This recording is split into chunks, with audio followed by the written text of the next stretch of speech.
This afternoon we're going to discuss a line that's very, very often misunderstood by students of A Course in Miracles. I am responsible for what I see. It comes in a section called Responsibility for Sight in chapter 21 of the text. To introduce the discussion, it's really important to understand that when the Course talks about seeing, or even more precisely, talks about perception, it is not talking about what your eyes see. We are told so often in the Course, all three books actually, that eyes don't see. You know, ears don't hear, brains don't think, bodies don't do. So if eyes don't see, and Jesus says, I'm responsible for what I see, he can't be talking about what my eyes see, because eyes don't see. Right? And while the Course sometimes is inconsistent in its form or language, it is never inconsistent in its content. So when Jesus talks about perception, he's talking about interpretation. Right? He makes this clear in a number of places in the Course.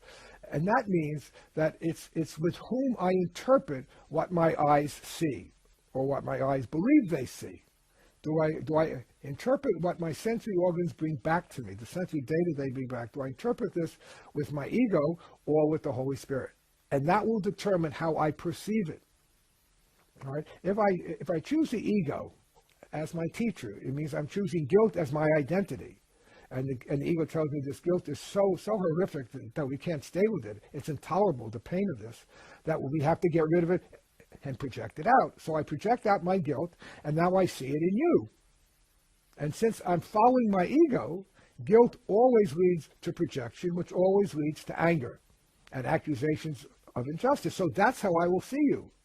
Regardless of what your body does or doesn't do, my interpretation will be that you are a sinner. You've committed a sin against me, or you've committed a sin against my loved ones. You've committed a sin against my religion, my race, my government, whatever it is. And I will see you that way. And the way that I perceive you will then govern and determine, actually, how I will respond. If, on the other hand, I choose Jesus or the Holy Spirit as my teacher, then my identity is not guilt, but innocence. And so extending innocence, in the Course actually projection and innocence are the exact same, projection and extension are the exact same dynamic. The difference being projection begins with guilt and extension begins with innocence. But the dynamic, what we have made real inside, we will perceive outside. And that's the Course principle of projection makes perception. I first decide what reality is mine inside, guilt or innocence. The ego or the Holy Spirit is my teacher. And that's what I will now project out or extend out and see outside.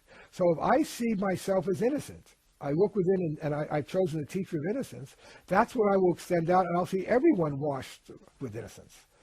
No matter what they have done, or the world has said that they've done, or have failed to do, they will still be seen as innocent children of God. So that's what I'm responsible for. I'm not responsible for getting what my eyes see. When I turn on the TV at night and I watch the news and I hear about some atrocity going on in some place in the world, or community news and there's a serial killer loose, or there's a rapist or a pedophile loose, all right? And I find myself making judgments about this person, or judgments about the authorities that let this kind of thing happen. What I'm responsible for is not what the pedophile is doing, or the rapist is doing, or the government is doing that's dropping bombs. I'm responsible for the way I see it, which really means I'm responsible for the teacher I have chosen.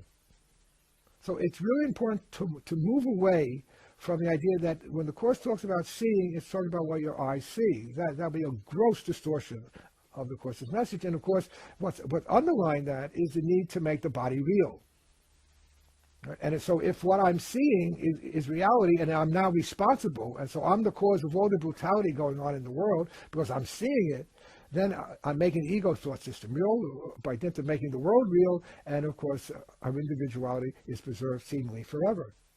But if I understand that the Course means interpretation, which means with which teacher am I observing this, then the whole focus shifts from what my eyes are seeing out there and the world is telling me is real. It's shifting now to what my mind is doing.